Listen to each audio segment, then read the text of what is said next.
awesome, man. Leonard Skinner. Hey. Yeah.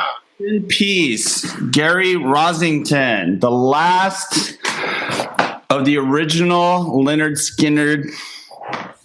Yeah, I think I saw that in the news. Yeah. 71 years old. Wow.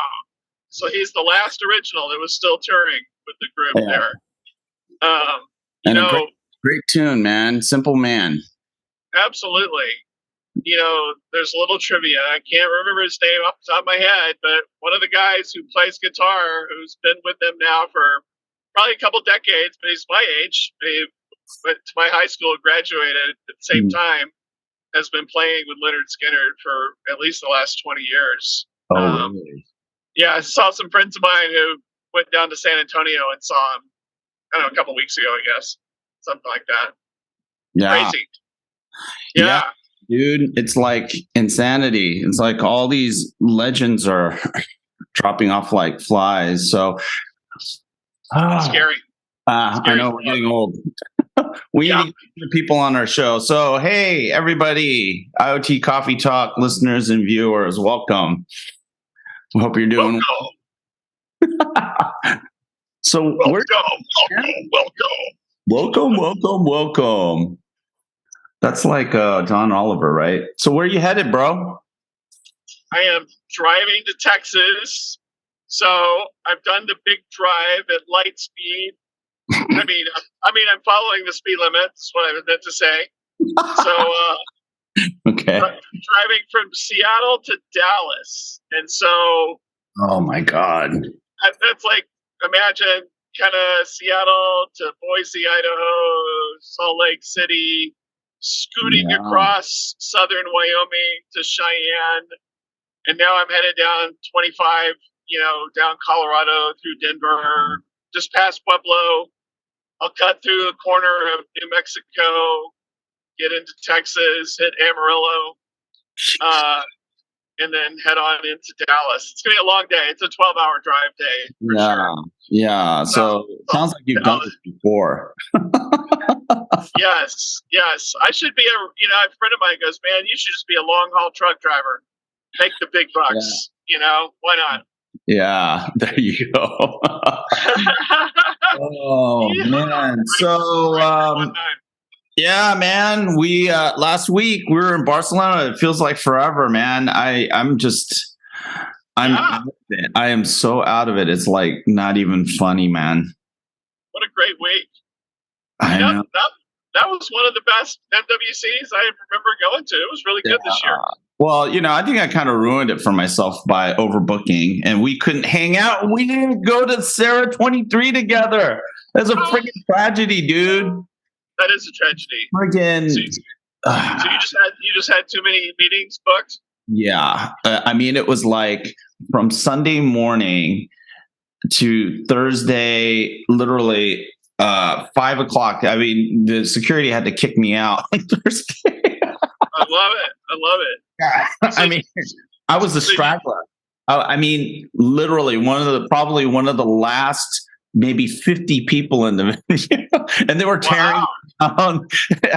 And everybody was tearing down their booths, and right. Ah, man, that's just like, get the hell out of here, dude. What are you doing here? You don't have to go home, but you can't stay here. Yeah. So next year, try to come in a little bit earlier so we can hang out and, decompress before the insanity starts. But next year, definitely, I am not going to overbook like I did and spend a little bit more time just romping around because, honestly, I don't really, I get a lot of briefings through the year and I get pre-briefs. So I already know a lot of this stuff. The most interesting interactions I had was just like what's his name? This dude at the Wind River booth had the coolest beard in the world. I think his name was Steve Gooch. Had the best conversation with that guy. You know what I'm saying? And, he's not a CEO or a CTO. He's just a dude that owns a product and knows it really well. And we were talking about stuff that he wanted to say and that I wanted to hear. You know what I'm saying? And that's worth a hell of a lot more than some of these scheduled machines. Absolutely, it is. I mean, that's what it's all about. I know people go there to have meetings, and I get the idea behind that, because maybe obviously it's different from you. You're being an analyst and you're meeting for different things, but lots of other business people like to go because they know all their customers will be there. And so it's a great way to get everybody together at once. Kind of like how people treat CES as well. Yeah. But the reality is, the meat of MWC is this giant Fira Gran Via with its 8 halls full of people who spent millions of dollars to build these giant booths, or stands, as they call them over there. And that's what it's all about. And so visiting, walking around, take pictures, talking to people, poking around, their people are there to answer questions, and it's great. It's great to just kind of roam around. Yeah. I love it. I love it. And going to 4 years from now section is great as well, seeing what the startups are doing. I totally missed out on that, dude. So that's why I'm saying I am not going to make the same mistake. I mean, I had IBM screwed up their scheduling with me, and it afforded me about an hour to just romp around and do stuff. Yeah. And that was like the best time. Do you know what I'm saying? Yeah. And I bumped into, where did I go?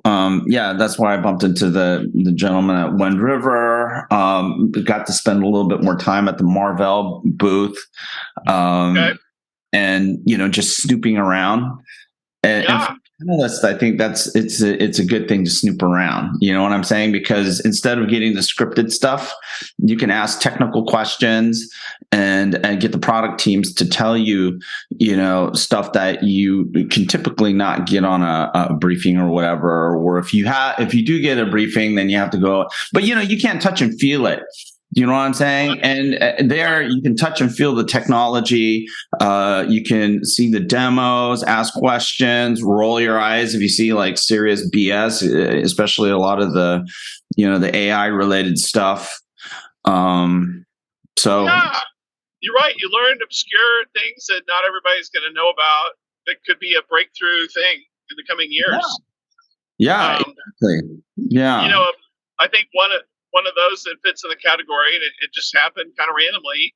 I went to the Nordic Semiconductor booth, and talked to some folks there that I kind of knew from the past, and they showed me how, and they're using the same kind of cellular, modules, chipset stuff that they have. They showed a different kind of new wireless technology that is based on, and this is for all you old people. If you go back in time before cell phones, and we used to have big long cords on your phone at home, and then they came up with cordless phones where you opened your antenna and you had your cordless phone walk around the house.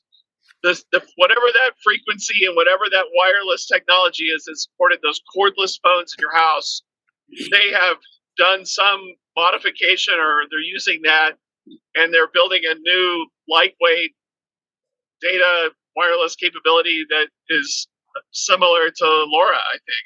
Really? That can go long range and able to just enable it from within the same chipsets they're looking for cellular. So, you know how a lot of people are trying to cram in, different, BIT, LTM, maybe Bluetooth, a bunch of things all together. It's like friggin'. Yeah. Keep going. Sorry. So, yeah, no, it's good. And so that's really obscure stuff. Yeah. That I just stumbled upon, and I was like, "That's pretty cool." Cordless phones. Yeah. Who knew? So maybe 6 months or a year from now, people will be rolling that out and using it to compete with. What's the successor to Sigfox? Unabiz. Yeah. And obviously, we got to hang out with our good friend Wanky late at night on top of the bullfighting arena for dinner, and his big news of the partnership, the things Industries, Things Network, with Univiz, the old Sigfox. So that's kind of cool. Yeah, I know. Hey, what's up? It's just because we're just. Is there somebody else here? Yeah, David. What's up, guys? How's it going? Awesome. Pretty good. How you guys doing? It's good, man. Tired as hell, dude. Yeah. Well, I walked in and Rob's talking about good old RF for cordless phones, and I'm still. One of the first innovations was that really long, windy pigtail wire. Yeah. You can take that phone and not let your parents hear what you were saying. The kids today, they don't know this. Yeah. That giant cord was awesome. That was a game changer. That secret conversation. So what do you got, David? We were at MWC. Where were you, bro? Following you guys, having a good time in Barcelona. Seeing what you guys were up to and all the meetings you threw. And oh, dude, it's not even half of it, man. I couldn't post anything. I was so busy. Whatever I can get out was just a fraction of what I'm going to be posting over the next 2 weeks, and I have like a few vignettes and vlogs that I'm putting out that should be pretty good. I mean, I got a lot out of MWC this year, and it seems to just get better and better. Like to Rob's point, I talked to John Hoffman, who's the CEO of GSMA, and he said there were like 88,000 people. So they're almost back up to pre-pandemic levels. And in terms of the energy, man, it was just kind of off the hook. I mean, people were really, really excited to be back. And the other thing is, the startup and the forever young. 4 years from now. That thing. Thank you, Mr. Alphaville. 4 years from now, they'll be around forever. Yes. Forever young. Yeah. Dude, that was the best. All the girls loved that song. Did you know trivia about that song? It turns out a high percentage of high school senior classes use that song as their class song, like in the late 80s. Forever Young. Yeah. Well, it's a great tune, It's very which is the opposite of all those like movies from the 70s, like Apocalypse Now or Deer Hunter, where it's like they're all excited they graduate from high school, and then the next scene, helicopter, shoot, shoot, shoot, shoot. And it's like, wow, I'm so glad I graduated from high school. Now I'm in Knob. I know. It's horrible. Oh, geez. Yeah. Baby. Yeah. So anyway, headed to Texas. It's work and pleasure. Working with some folks I'm working with. Gonna be down in Austin next week for a little South by. So that should be fun. Yeah. Hopefully, I'll run into Bill because I know Bill's got to do a session at the same thing I'm doing. So hopefully, we'll run into each other. Should be exciting. Hopefully, it won't be as cold. Yeah, dude, California is freezing, dude. We still have like 40-degree nights, which is this is insane.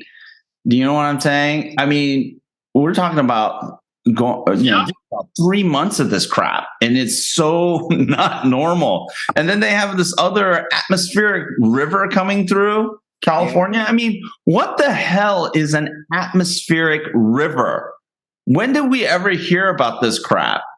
It's a bunch of balloons strung together, making a river of information come our way. That's what that is. Oh God! Leonard, like when you did that whole balloon thing, I'm like, what should I take out of this? Should I take that it was a fun event, a good way to mingle with good folks, a good experience, or is Leonard poking fun at our weather balloon from the other day? Well, you know what? I was Israeli, so they're probably the best at surveillance technology in the world. So, but that wasn't an Israeli balloon. That was So we were just having fun. That was really cool. I never. Have you guys ever been in a hot air balloon? I have not. That's weird, right? I thought I was the last person in the world to take a hot air balloon ride. I thought everyone had done it, like bungee jumping and skydiving. Wow. Is that with the Amdocs? Yeah, that was the Amdocs. Yeah, that was fun. It was cool. Cool. Who was operating this thing? Huh? Who was the operator of the balloon? Hopefully, no one from Amdocs. No. And Rob, you're entering the digital divide, or at least for a moment, you seem to have dropped into the digital divide. No, it was a local operator, and I discovered something. Have you ever wondered how they navigate and control the balloon? Yes. There's a combination of they have control of the burner system. They go up and down. But these guys are experts with the current, the air currents in their area at what altitude and at what time, and they use. I believe that they use a lot of the wind speed to be able to go from point A to point B. Dude, that's like like you sound like somebody trying to explain 5G monetization. It's wind. They know the wind patterns. I know that you're stating sort of what they have to deal with, right? And figure out. But how they figure it out? You want me to tell you how they do it? Please do. They spit. That's gross. That's gross. They spit. Really? They spit? Dude, so I was in the basket watching the pilot lean over, and then I'm going, what the friggin' hell is this dude doing? It's like, number one, it's scary as crap because we're probably at 15,000 feet or something like that. And I see this little white thing, drop down from the basket. And I'm like, what is that? I think this is an opportunity that I didn't know about until just now. But for you folks that love to chew tobacco, I think the visibility will be greatly enhanced if you're chewing tobacco and you're spitting a loogie, down to the people down there. Yeah. I mean, I'm totally serious. When we landed, I asked him, it's like, did you spit? And he goes, yes. That poor person got hit below. Well, yeah. Yes, I mean, so other cues like clouds, if there are any, fog, if they can see drift, smoke. Other than that, it's spit. You loogie, and then what they do is they watch the movement of the loogie as it's going down. They could tell, because the thing is that the direction of the wind varies pretty dramatically, that's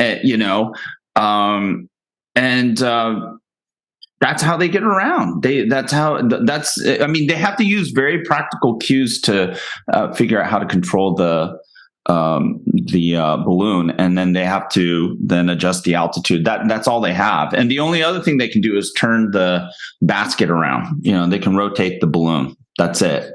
I'm sure we can come up with like a $30,000 mini computer that will replace the spit and automate this thing, and just tell them, like those Garmin units in deep ocean fishing, and it tells you they need that. Yeah. Well, here's the thing that really worries me, though. We have a lot of hot air balloons floating around our neighborhood. I'm a little bit concerned that someone's going to spit on me one of these days, and that would really suck. I'd be pretty pissed off. Hopefully they're using digital tech to figure it out so they avoid spitting on you. Hey, there could be a IoT solution for this if you think about it, You just thought it was a seagull, but it was somebody else. Yeah. Hot air balloon pilot.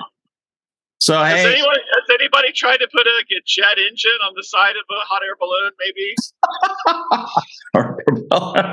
just to try it out. Isn't that something that Johnny Knoxville would do on Jackass or something? Or just use a fan. Just, like one of the, just get like a regular fan for your house, and then just like, what could go wrong, right? Yeah. Load a battery in there too. Yeah. What could go wrong? Absolutely. So, what's up? What? You got the swag. I love it.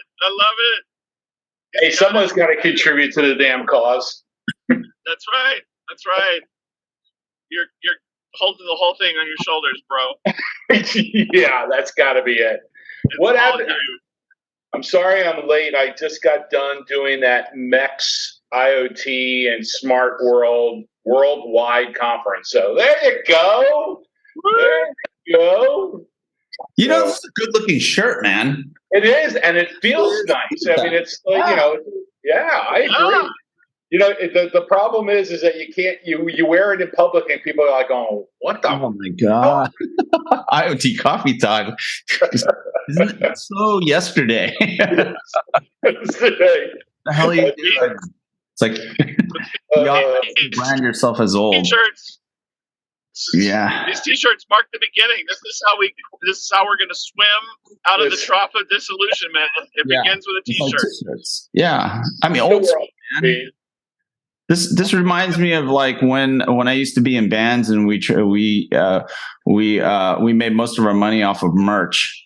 Nobody picked up our CDs, but they picked up our shirts. It's funny you say that. My son works for Jimmy Iovine, and they are all about the merch. Yeah. And this is good design. It is. Yeah. Good cause. It was a smooth transition to buy it. It was great. Nicely done. So what's the purpose? What's this conference thing you were speaking at today? It's a company called MEX, MEXT. They're a worldwide group out of India and Asia that put these events on almost every day. And today was around IoT and smart industry. And I was the cleanup hitter today of a whole day of sessions. And there were probably 400 or 500 people on simultaneously during the day. So I was impressed with the numbers that they got. And, I probably got 40 or 50 new hits on LinkedIn today from that. So, who the hell knows? But I mean, it's hard for all of us to attack the international market, in a sustainable way. So I try and get on these international ones as much as possible. That's good. Yeah. That's great. It's easier, Steve, if you just moved there for a couple of years. That worked out. I think I'm going to stay at the beach, David. I think I think that's smart. Well, we definitely attacked the international market last Monday night. Yeah, I would love to hear more about it, unless you guys already talked about it. No, we didn't really. We just been screwing around, man. So another session of screwing around. You missed the spit and the loogie for directional balloon technology. I am so sorry I missed that, David. So this year, IoT Stars was at a different venue that was closer to Pura Gran Via, so you could walk to it, kind of in an industrial area. When you're walking there, you're like, am I going to get stabbed? I don't know. Hopefully it'll be okay. But hopefully it portrayed a vision of industrial IoT to people when they walked through all these back alleys and stuff to get there. Yeah, but I still saw you had an Estrella with you at some particular point during the week. Oh yeah, that's all we had, man. Estrella, damn beer. That's good beer, It really is. It is. It really is.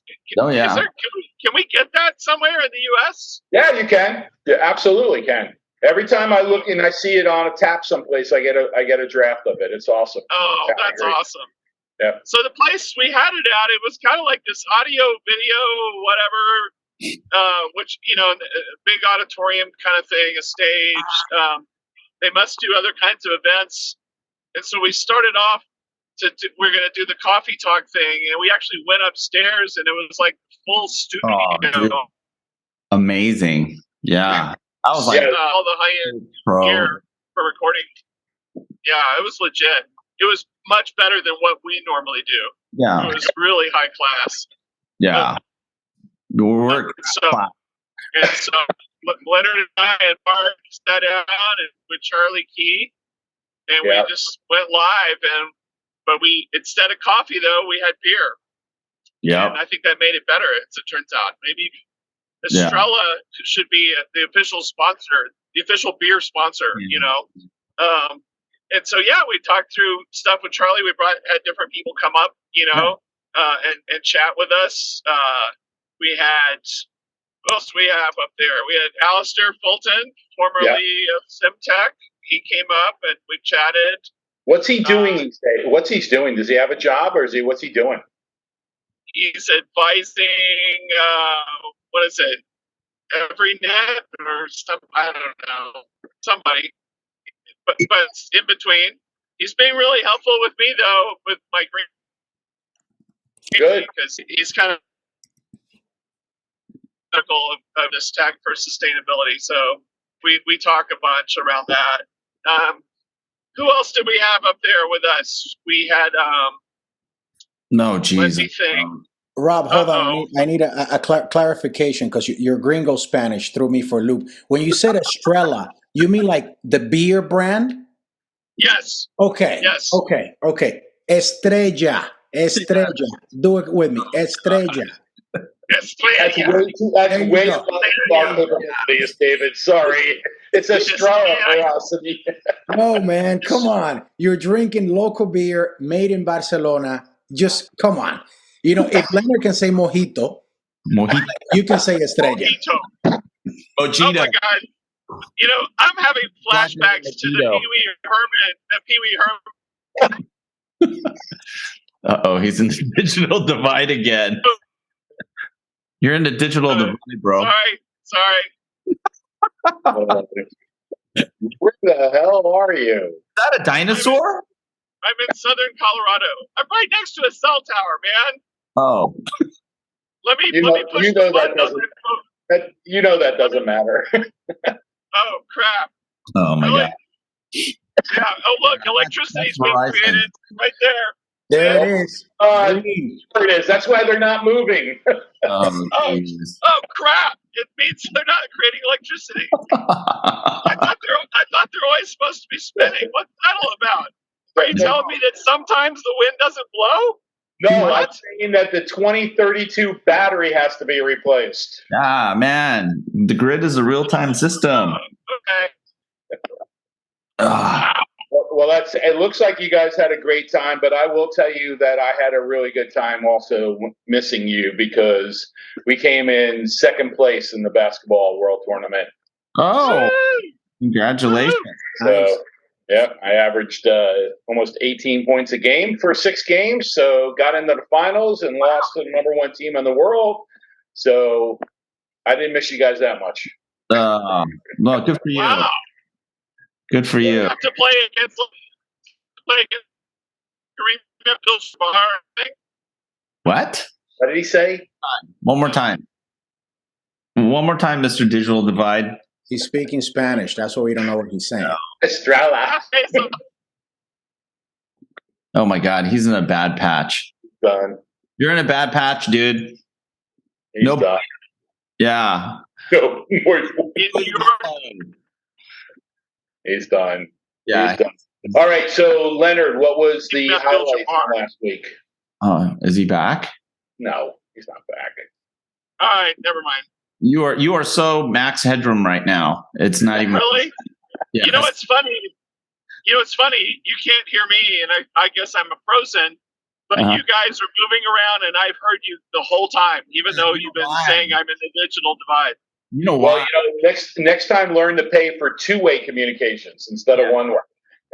You know why, right? It's all about uplink, and the operators ignore uplink. Like you know that Rob just realized that item got taken down a few months ago, and he's like, "Damn it! I didn't know. I'm still paying the bill." Yeah. Motorola, where are you? I'm going to call Craig McCaw right now. Get it fixed. Oh my God! Wasn't that cool that Marty got his lifetime achievement award or whatever at MWC for inventing the cell phone. That was pretty cool. The pictures of him with everybody was fantastic. Great to see him there. Absolutely. I mean, you know what? I was showing that to my wife, and she's like, "What's the big deal?" And I go, "Think about the trajectory of so many of our careers. Not only how it changed the world, but so many of us have been in that world of telecom and phones and wireless and stuff like that. And it's kind of a thing. Cutting the cord. There it is. Wow. Yeah, it's incredible. There it is. Incredible. Yeah, but we've been. That's been our career, you know. So yeah, that's great that he got props. Yeah. Yeah. Don't ever do that again. Go wear some pants. Just kidding, man. The IoT Coffee Talk, baby. You don't know what the hell's going on down below there. Oh my God! Maybe we need to come out with IoT Coffee Talk, sweatpants or track shirts, joggers. We need to talk to Stephanie about that. Maybe some boxers and briefs or something. Yeah. Hey, also, maybe we should create our own shoes for Adidas. Because now that the Yeezy thing is going to be over, and I heard they lost a ton of money, and so they probably need us to fill in the gaps. It's only like 40% of revenue. No big deal. No big deal. Line. Yeah. I just want everybody to know I was wearing my Yeezy 350s at MWC, so I was carrying the torch. With no IoT sensors. No IoT sensors. And that's why, Rob. That's why you were afraid of being robbed because of the shoes. That's on you, man. Yeah. Yep. Yeah. Hey, so I was really curious for the guys that weren't there. What did you guys think of the show, or did you not even give a crap about the show? Oh, no, I logged in every day for the highlights. I listened to keynotes. No, I did. No, again, you don't get the same vibe of 83,000 people, but from a product standpoint and seeing some of the media stuff and things like that, I'm thrilled. I'm thrilled that it's back to 83,000 and 2,000 exhibitors and all that. I mean, it's just fantastic, and I won't miss unless I have another basketball tournament, because that's my priorities, right? You're old. At my age, what do I give a shit? I'm still playing basketball at 67. Screw this. That's awesome, bro. Yeah. So, but I think that I'm, as an industry vet, I'm so thrilled to see a show like that bounce back. You know, when you look at last year, you look at after COVID. This is getting to where we're back, and 83,000 people with 2,000 exhibitors. So I thought it was great from afar. The information was there. GSMA did an absolutely wonderful job each day of being able to provide us that weren't there with information. Yes. So I was happy to at least be able to feel some of the vibe from afar. Yeah. What about you, David? I didn't log into a single stream session, so I was just following other people's LinkedIn feed. But that's probably spent a lot of. What was that? That's probably a better way of experiencing what was going on, actually, right? Think about it. It was funny because what I think the algorithm ended up feeding me was what I thought. And I get it. It's based on the people that I'm connected to. But that HPE acquisition from Alcinet. Yeah. So like that was I don't know. I think a great move. Another. We all like to think that all acquisitions are great moves, but we'll see. See down the line. Yeah, I like that, man. Hey, David. What happens with most acquisitions? Bah, bah, bah. That's true. That's true. But this one doesn't look like as it's not one of the most wildest acquisitions there, because it's like, hey, I'm HPE, I have this kit, hey, you guys have this stuff that runs on this kit and does this other thing. Yeah. Oh, and we both have industrial customers. Oh, yeah. So again, not saying that, that's, hopefully they did a little bit more due diligence than I just did right now. Yeah. But, Athena has been, they've been banging, this door for some time. And I also think it's cool that it's another story of people that work for the big OEM and probably got fed up of how they were doing it or not doing it, go off the reservation, make their own stuff, and then get acquired by, like another brand. I mean, here we go again. They got sucked back in. Yeah.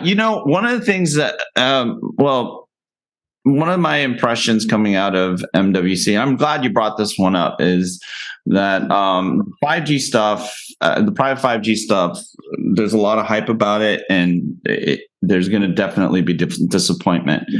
But the one better, not best, better play is what HP is doing. It's not that differentiated. Everyone makes a big deal out of it, but there's already, Cisco's already doing their thing, right? And the problem is that 5G, private 5G, is so non-differentiated that you need to have like a SASE type of overlay that provides you with sort of a multi-protocol technology, access, aggregation, or management piece that just makes it kind of just an option. Do you know what I'm saying? Yeah. No. Let me understand where you're headed with that. I mean, from a private 5G, tell me a little bit more what you're thinking. It's what do you mean? Technically, or in terms of? Are you looking at a cloud-based layer that can switch between private and public, or where are you headed with that? Totally private. It's a private network, but then it can it's a cloud managed private network. You have all the tools for, you have the core, you can deploy it however you want. So right? Go look. Have you ever heard of Aleph, ALEF? No. Aleph Edge out of New York City is a cloud-based private 5G CBRS network. They have the core and the RAN. They control all of that in the cloud. So all you do is go put it into a building and you're on your merry way. But everyone says that. Everyone says easy button. But the thing is that it all that stuff is, in my opinion, pretty non-differentiated. And if you look at what enterprises are actually doing in terms of putting things out in the field, there's very little. I'm with Leonard in the non-differentiated. At the end of the day, it's like, you know what? If we got to peek behind the scenes and we all got to look at a bill of materials, right? Yeah. Let's just go there. We're gonna go what's the difference, guys? I mean, it's so there's that. But where I think it makes sense for HP and Athernet is that especially HP, they've had a large SI community that buys from them for a while. So for these existing SIs to basically say, oh wait, I can get this kit from you, because ultimately the differentiation is going to come from that specialized SI that understands the customer's use case, and then they'll take it from there. And very few people are going to be asking, hey, where did my RAN come from? Yeah. I mean, it still has a long way to go. I'm writing a piece, and my observation is there's a high probability here that 5G, private 5G, is going to POC itself into disappointment, and we'll see what happens. Because the thing is that if you're basically just bringing it underneath a SASE umbrella, again, it's just an option, and you're only going to, as an enterprise, you only pull the trigger on it if it makes sense. And for it to make sense, the devices need to be economical, which they need to be available, the modules and all that. Yeah, that's going to be the biggest issue. I mean, we're talking about CBRS modules at our still in that dollar range. Right. I mean, That's the detriment to the whole business. But I was on a call with Mike Dano yesterday, and he is way into private 5G. He thinks the numbers are through the roof, and the installations and the integration is there. I mean, no. Man, he was on fire yesterday. Yeah, I'm sure he was. Hey, David, did you just say, where did my RAN come from, or something like that? Are you from Portland, Oregon? Do you need a dossier on the RAN, just like your chicken dinner that you had? Was it a free-range chicken? Was he happy? Yes. You know? Because I know that these radio waves are affecting me right now, even though there's nothing installed.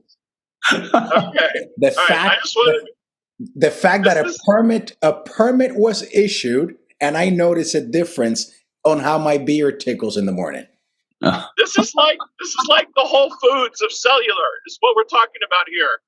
Yeah. Because that's when people started to say, "Oh, I need to know about the origin story of whatever I'm buying."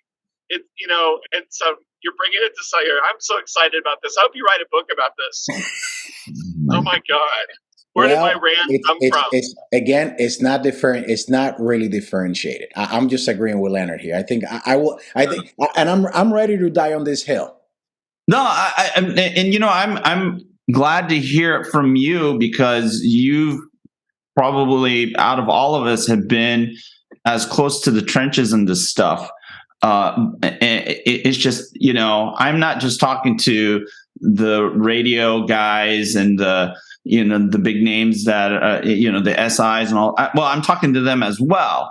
But the thing is that I'm sorry, there's some serious Kool-Aid that's being, imbibed at the moment. And I mean, I have facts. I'm not going to disclose them because that's, that's beyond a paywall, baby. But $59.95 per download, and I mean $5,995. You know what, man? I've been. Hey, let me drop some facts on you people.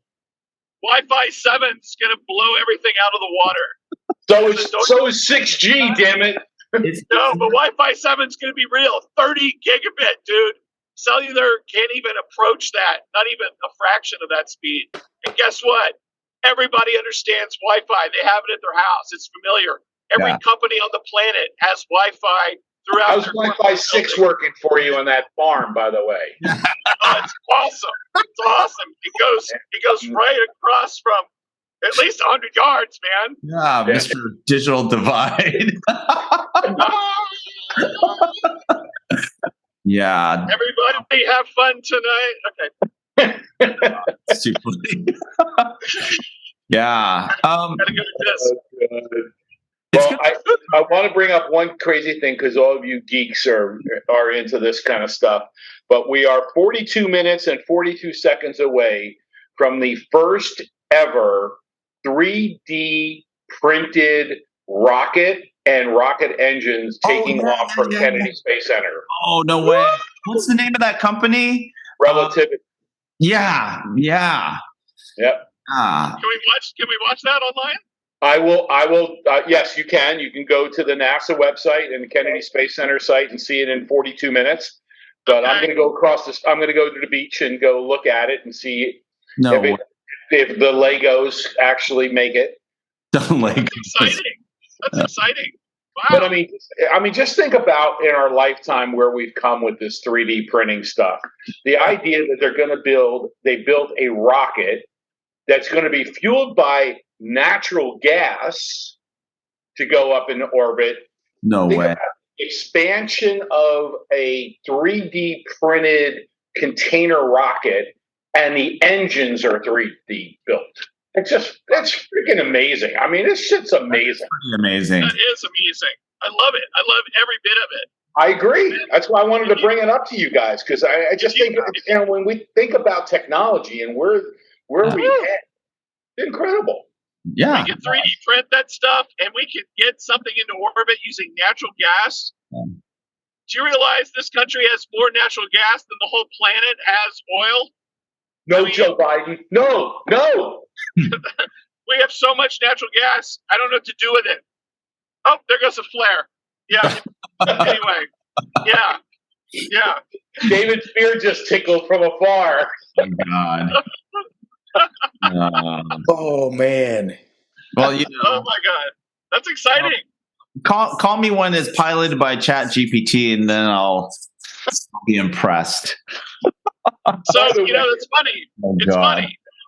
A good friend of mine and I were chatting as I was driving this morning from south out of Fort Collins, and he was telling me I should integrate ChatGPT into Greenhouse. Oh God! All right.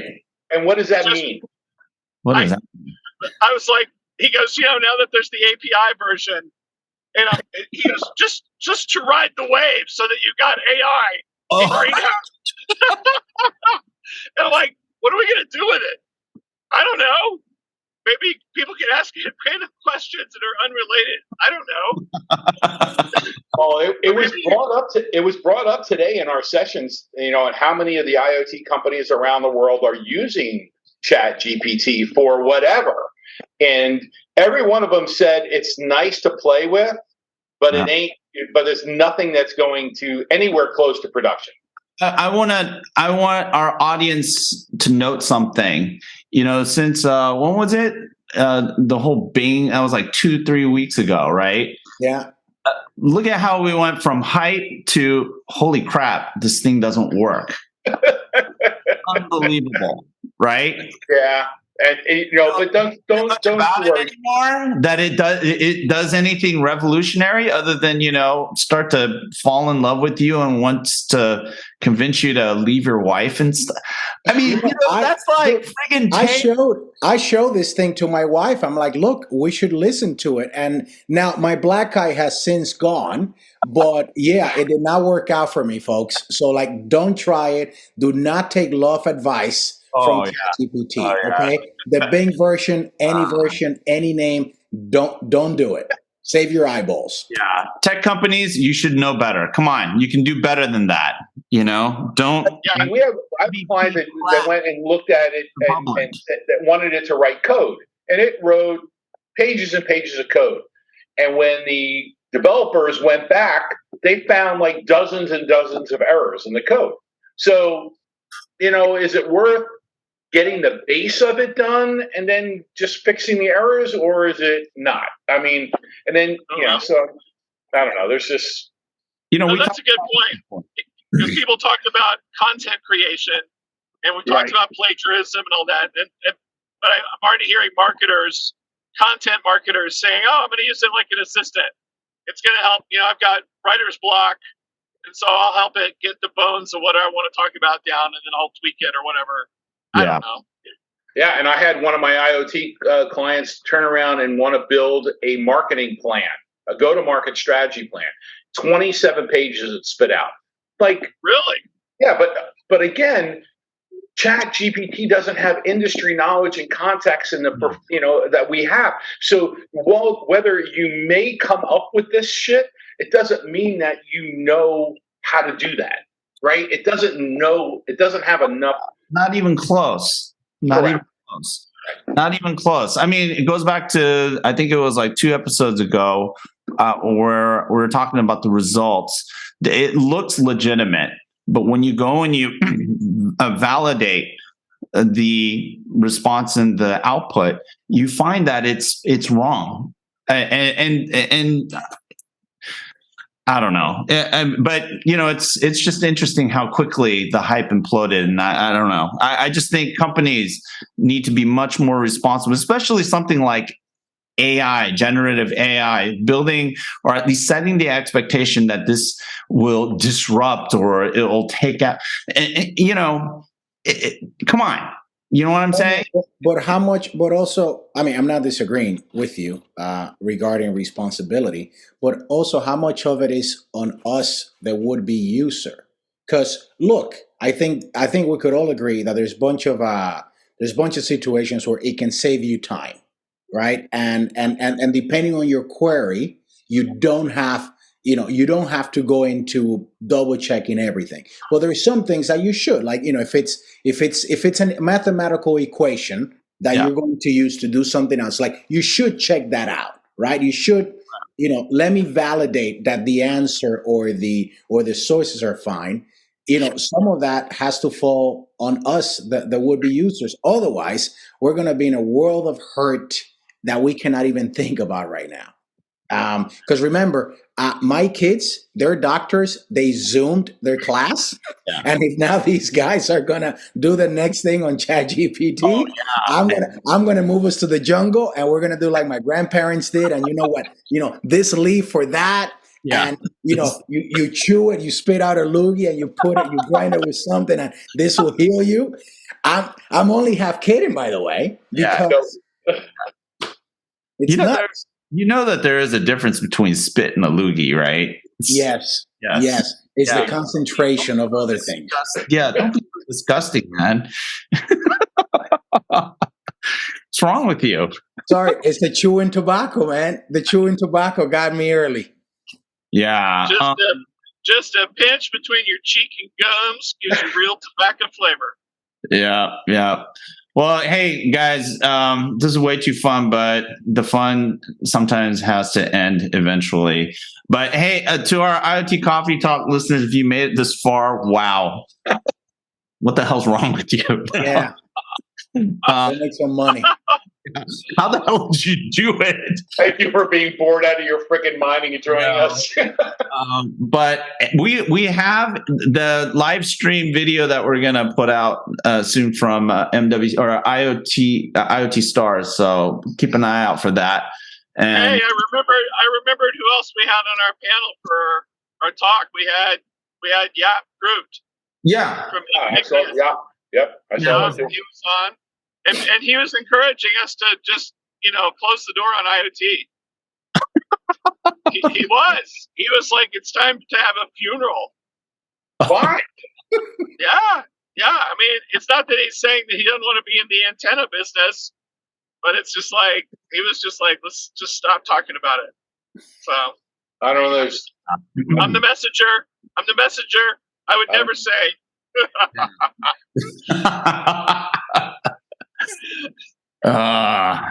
Too funny. I'll take us out. Folks, if you made it this far, you really need to check what's going on with your life and do not use ChatGPT to ask those questions. But we hope you took some nuggets from analog ways of telling wind direction to how wind turbines do not generate any electricity if the thingies are not moving. We hope you got some takeaways. Check out the first 3D printer rocket. Use your favorite Bing power search to find out the link. 34 minutes. For spending time with us. If you haven't subscribed yet, you have to do this and tell your friends. www.iotcoffeetalk.com. You like it, you share it, you follow it, and you'll be part of the family. We thank you for listening. Keep it safe. We'll see you next week right here. Peace out. Good job, dude.